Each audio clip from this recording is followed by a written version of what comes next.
दोगुना प्रभाव डाल देता है। इस विषय में एक चरित्र वर्षों से चल रहा है। परम धर्मात्मा पुण्य श्लोक महाराज नल और उनकी पतिव्रता पत्नी दमयंती जी। कलयुग ने विचार किया हमारे राज्य में, हमारे शासन में कोई धर्मात्मा सुख प्राप्त कर सके, ये मुझे बर्दाश्त नहीं है। क्रोधावेश में आकर उसने निश्चय किया महाराज नल को मैं ऐसी विपत्ति में फंसाऊंगा कि दुख ही दुख मिले। 12 वर्ष तक वो देखता रहा, कोई भी दोष नहीं मिला जिससे महाराज नल की बुद्धि को भ्रष्ट कर सके।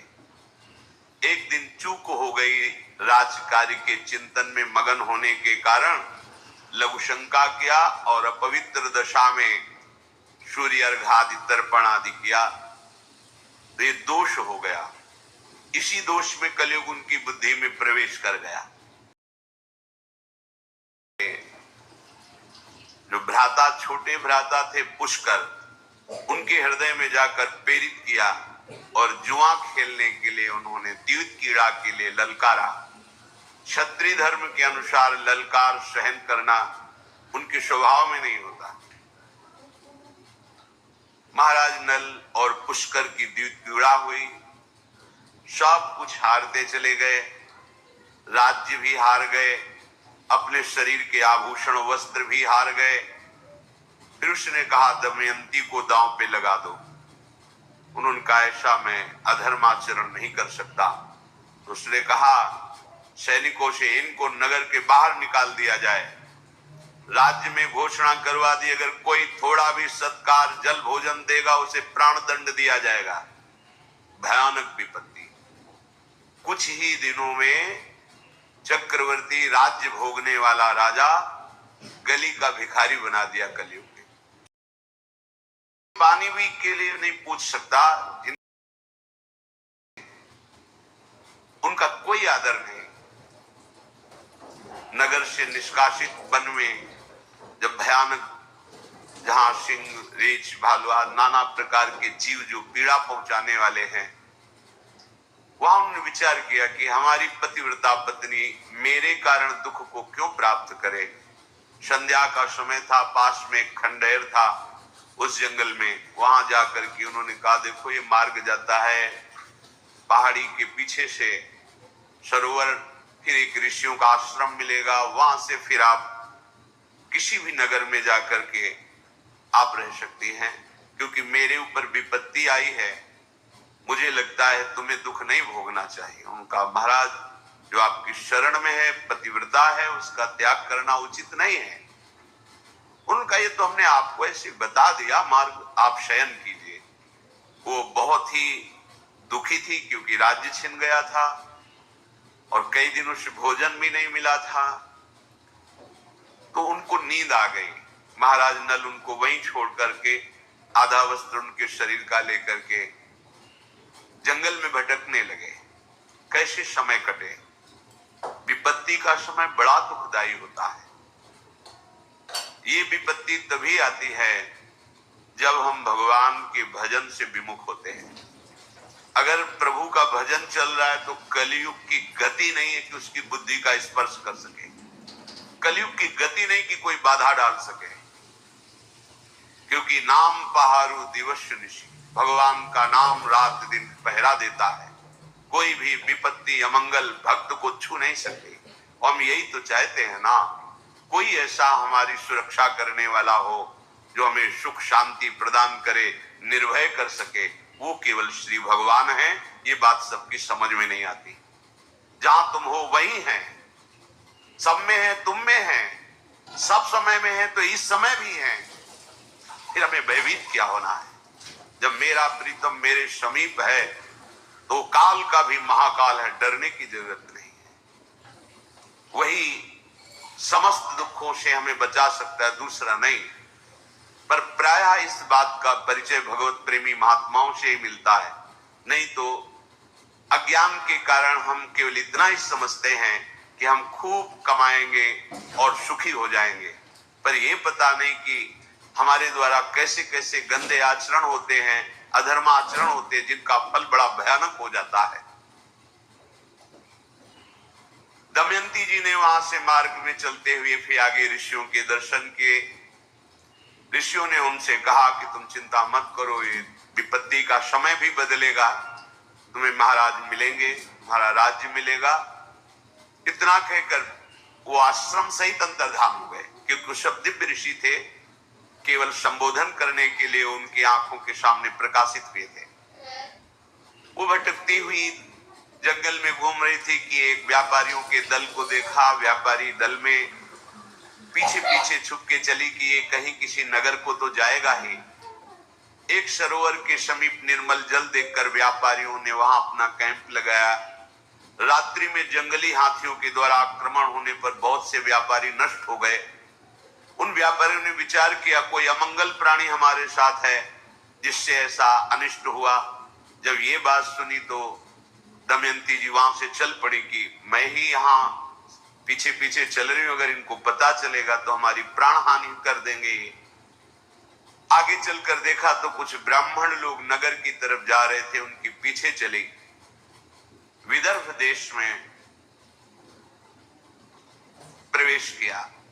वहां की राजमाता महल से देख रही थी कि एक विक्षिप्त स्त्री जो बड़ी ही सुंदर सुशील नवयुवती है, कुछ लोग पीछे उनके लगे हुए कंकड़ मार रहे हैं, उनको लग रहा है पागल है, क्योंकि वो शोक से ऐसी व्याकुल थी। राजमाता ने कहा कि मेरा पता नहीं स्वाभाविक क्यों आकर्षण हो रहा है, इस युवती को महल में बुलाया जाए। आदर के साथ उनको जब सामने दासियों ने ला करके प्रणाम करवाया तो राजमाता ने पूछा, देखने से तुम ऐसा नहीं लगती हो कि विक्षिप्त हो या कोई विशेष परिस्थिति में फंसी हुई हो? तुम्हारा मुख कमल ऐसा अनुभव कराता है कि तुम तेजस्विनी हो और कोई देवी हो।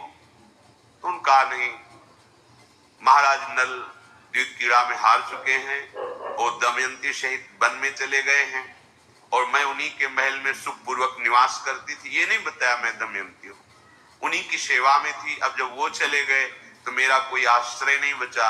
अगर राजमाता आप कृपा करें मुझे आश्रय दे दे तो आपका बहुत उपकार होगा, पर मेरा नियम है, मैं एक पतिव्रता हूं, किसी के चरण नहीं धोऊंगी, किसी का जूठन नहीं खाऊंगी, किसी पुरुष से संभाषण नहीं करूंगी, केवल ब्रह्म ऋषियों से बात कर सकती हूं। अगर इन नियमों की आप सुरक्षा कर सके तो मैं आपके यहां रह पाऊंगी। राजमाता ने स्वीकृति दे दी और कहा जैसे मेरी बेटी सुनंदा रहती है ऐसे तुम बेटी की तरह रहो, कोई भय नहीं। यहां इधर महाराज नल बड़े ही व्याकुल होकर के कि ये विपत्ति कैसे नष्ट होगी, जंगल में भ्रमण कर रहे थे। उसी समय आवाज आई, पुण्य श्लोक, धर्मात्मा महाराज नल मेरी रक्षा कीजिए, रक्षा कीजिए। जिधर आवाज आ रही थी उधर वो दौड़ के गए तो देखा दावानल लगा हुआ है, जंगल में भीषण आग फैली हुई और कोई आग की ज्वाला के बीच में पुकार रहा है। इन्होंने देवताओं को प्रसन्न किया था तो अग्नि भगवान ने वरदान दिया था कि कभी अग्नि की दाहिका शक्ति तुम्हें जलाएगी नहीं, अर्थात ज्वाला में तुम चंदन की तरह शीतल होते हुए जा सकते हो। वरुण देवता ने आशीर्वाद दिया था, जहां तुम चाहोगे वहीं जल प्रकट हो जाएगा। बड़ी देवताओं की आराधना की थी तो अग्नि के प्रभाव से रहित उस ज्वाला में महाराज नल प्रवेश किए तो देखा बड़ा ही विशालकाय भयंकर करकोटक नाग कुंडली मारे बैठा हुआ है। नाग ने कहा महाराज मुझे बचा लीजिए, मैं चल नहीं पा रहा हूं क्योंकि मुझे देवर्षि नारद का शाप हो गया है। मैंने उपहास कर दिया देवर्षि नारद का। संतों का उपहास करना पुण्य नाशक होता है। उस दिन से मैं जड़ की तरह यहीं पड़ा हूं। अब ये दावानल लग गया, मैं एक कदम भी नहीं चल सकता। मैंने देवर्षि से प्रार्थना की थी कि मुझे क्षमा कर दो, तो उन्होंने कहा था जब महाराज नल तुम्हें दर्शन देंगे तो उसी समय तुम हमारे शाप से मुक्त हो जाओगे। तो आप मुझे उठा करके यहां से बाहर कीजिए, मैं शाप मुक्त भी हो जाऊंगा और तुम्हारा मंगल करूंगा। मैं सबसे तेजस्वी नाग, सबसे बड़ा जहरीला, मेरा नाम करकोटक है।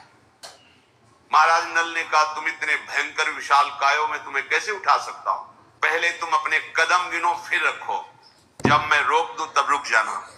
तो 1 2 3 4 5 6 7 8 9 10, जे भी 10 बुलाते हुए उन्होंने डस लिया।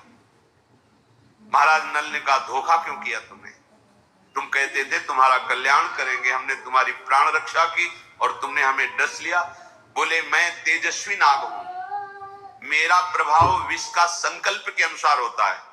तुम्हारे शरीर पर बिल्कुल प्रभाव नहीं पड़ेगा जहर का। तुम्हारे अंदर बैठा हुआ जो कलयुग है वो जलेगा, उसके अंग अंग में मेरा जहर जाएगा और वो बड़ी शीघ्रता से तुम्हारे शरीर का त्याग करेगा और उसके त्याग करते ही तुम्हारी बुद्धि शुद्ध हो जाएगी और सारी संपत्ति प्राप्त हो जाएगी। ये कलयुग तुम्हें महान दुख दे रहा है। पर काटने के प्रभाव से उनका शरीर काला हो गया और नाटा हो गया। तो उनका ये क्या किया, मेरा नल रूप जो था वो तो अंतर्हित हो गया। बोले, तुम्हारे काम में आएगा, क्योंकि शत्रु राजा तुम्हारा नाश कर देगा, इसलिए अब तुम्हें कोई पहचान नहीं पाएगा। आज से तुम्हारा नाम बाहुक होगा, तुम अपने को बाहुक कहना।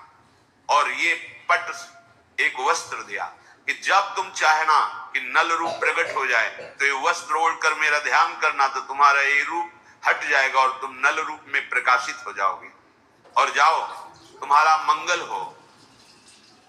आज के बाद कभी भी कोई दाढ़ वाला जंतु तुम्हें खा नहीं पाएगा, कोई भी विषैला कीड़ा काटेगा, विष नहीं चढ़ेगा, और जहां कहीं तुम्हारी कोई विपत्ति होगी तो मैं सहायता के लिए आ जाऊंगा। ऐसा उसने वरदान दिया। महाराज नल से कहा कि तुम्हारे रक्षा के योग्य अयोध्या नरेश महाराज ऋतुपर्ण धर्मात्मा पुरुष हैं, तुम वहां जाओ, उनके समीप जाने से तुम्हारा मंगल होगा। बाहुक अर्थात महाराज नल राजा ऋतुपर्ण के समीप गए और कहा, महाराज मैं समस्त कलाओं में प्रवीण हूं, विश्व में कोई अश्व विद्या का ऐसा ज्ञाता नहीं जो मेरे समान हो। तीव्रगामी रथ से यात्रा बहुत कम समय में पूर्ण कराना ये मेरे हस्त लाघव होगा। नल जिस समय जुआ खेल रहे थे तो दमयंती ने देख लिया था कि इनकी बुद्धि अपवित्र हो गई है, इसलिए अपने कुमारी और कुमार इंद्रसेन और इंद्रसेनी को अपने पिता के पास भेज दिया था मायके, और अपने सारथी जो महाराज नल के सारथी थे उनका नाम वार्षणे था, उनसे कहा था कि तुम रथ और घोड़े और हमारी पुत्र पुत्री को पिता के पास छोड़कर वहां से चले जाना, और जहां तुम अच्छा समझना वहां रुकना जब तक हमारा समय न बदले, और जब समय बदल जाए तो तुम पुनः अपने सारथी पद पर आकर विराजमान हो जाना। तो वो संयोग से वहां ऋतुपर्ण के यहां ही सेवा में थे। जब वार्षणे ने देखा कि इसकी बात और इसके गुण और इसका आभास तो मेरे महाराज नल जैसा है लेकिन रूप नहीं है, संकुचित हो गए और अपने साथ रख लिया, क्योंकि वो भी घोड़ों की ही सेवा में थे और इनको सारथी पद मिला था। इधर दमयंती जी के हृदय में बड़ी वेदना हो रही थी कि मैं तो महल में रह रही हूं, लेकिन मेरे पति प्राणेश्वर पता नहीं किस विपत्ति को सह रहे हैं। जब कुमार कुमारी वहां छोड़े गए तो उनको पता चला परिस्थिति का, तो उन्होंने शास्त्रों ब्राह्मणों को बुलाया और दक्षिणा देकर कहा कि आप दिशाओं में जाइए और सब जगह खोज कीजिए, अगर नल दमयंती का पता आप लगा लेते हैं तो आपको कई हजार गौवें, स्वर्ण मुद्राएं और नगर ये आपकी सेवा में हम समर्पित करें। वहां जाकर राजमाता से कहा, तुम्हारे यहाँ कोई नवयुवती दासी आई हुई है, हम दर्शन करना चाहते हैं। जब देखा तो बचपन से उन्हें देख रहे थे दमयंती को, क्योंकि वही राज दरबार के पुरोहित थे। देखते ही उन्होंने कहा, बेटा तुम अपने मस्तक को धोइए, क्योंकि मस्तक में इनके एक दिव्य चिन्ह था जो बचपन से वो पहचानते थे। जीवित धोया तो एक समझ गए दमयंती है। राजमाता से कहा, ये कोई दासी या सैरेंद्री नहीं है, ये माता के समीप जाकर अपने हृदय की बात कही और कहा कि हम चाहते हैं कि कुछ गुप्त रूप से ब्राह्मण भेजे जाएं जिनको मैं श्लोक सिखाऊंगी और हर सभा में, हर नगर में जाके श्लोक का गायन करें। अयोध्या पहुंचे और ऋतुपर्ण की सभा में जब श्लोक गाया तो वहीं बैठे हुए बाहुक रूप में महाराज नल थे, सभा से बाहर निकले और एकांत में उस ब्राह्मण से मिले, उस श्लोक का उत्तर दिया। दमयंती ने कहा था जो शब्द बोले जाएं वैसे ही शब्द हमारे सामने कहा जाए। ब्राह्मण लोग आए और बताया दमयंती से कि राज चिन्ह तो कोई नहीं दिखाई दे रहा था। वो महाराज ऋतुपर्ण के सारथी हैं, काला शरीर है, नाटा स्वरूप है, पर उन्होंने उत्तर में आपके श्लोक का यही दिया था कि कोई भी पतिव्रता पत्नी अपने पति पर दोष नहीं करती। दमयंती जी ने कहा निश्चित महाराज नल ही है, दूसरा कोई नहीं, पर रूप क्यों नहीं है ये मुझे पता नहीं। दमयंती जी ने कुछ ब्राह्मणों को भेजा कि केवल महाराज अयोध्या नरेश ऋतुपर्ण से जाकर कहो कि दमयंती ने वरण करने के लिए दूसरा स्वयंवर रचा है। बहुत से राजा और राजकुमार आए हैं, आपका भी निमंत्रण है, पर वो बड़ी शीघ्रता से स्वयंवर रचा है, इसलिए समय नहीं है, सुबह ही स्वयंवर है, ऐसा बोलना जाके। ब्राह्मणों ने ऐसा ही किया। ऋतुपर्ण जी ने दमयंती का स्वरूप, सौंदर्य, महिमा सुनी थी। उन्होंने कहा कि कोई हमें सुबह तक पहुंचा ही नहीं पाएगा। 100 योजन